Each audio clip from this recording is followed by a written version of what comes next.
कोल्हापूर महानगरपालिकेच्या वतीनं शहरातील विविध विकास कामांचं लोकार्पण तसेच महाराष्ट्र प्रतिसादक्षम विकास कार्यक्रम अर्थात MRDP अंतर्गत सुमारे 484 कोटी रुपयांच्या महत्त्वाकांक्षी विकास प्रकल्पांचं भूमिपूजन करण्यात येणार आहे।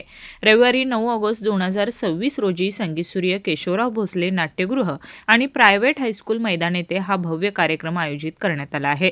या कार्यक्रमाला मुख्यमंत्री देवेंद्र फडणवीस, उपमुख्यमंत्री एकनाथ शिंदे आणि उपमुख्यमंत्री सुनेत्राताई पवार यांची प्रमुख उपस्थिती राहणार आहे। यावेळी केशवराव भोसले नाट्यगृहाची पुनर्बांधणी, मेजर ध्यानचंद हॉकी स्टेडियम मधील ॲस्ट्रोटर्फ मैदान, दुधाळी येथील सांडपाणी प्रक्रिया प्रकल्प, महालक्ष्मी तीर्थक्षेत्र आराखड्यातील बहुमजली parking, mechanical parking, Rajarshi Chhatrapati Shahu Maharaj समाधीस्थळाचा विकास आणि रंकाळा तलावातील संगीत कारंजे अशा विविध विकास कामांचं लोकार्पण करण्यात येणार आहे।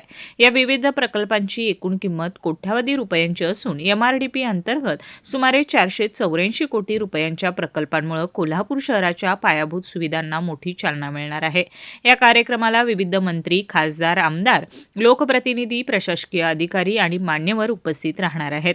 दरम्यान या ऐतिहासिक कार्यक्रमाला कोल्हापूरकर नागरिकांनी मोठ्या संख्येने उपस्थित राहावं असं आवाहन महापौर रुपाराणी निकम आणि महापालिका आयुक्त डॉ. राजेंद्र भारुड यांनी केलं आहे।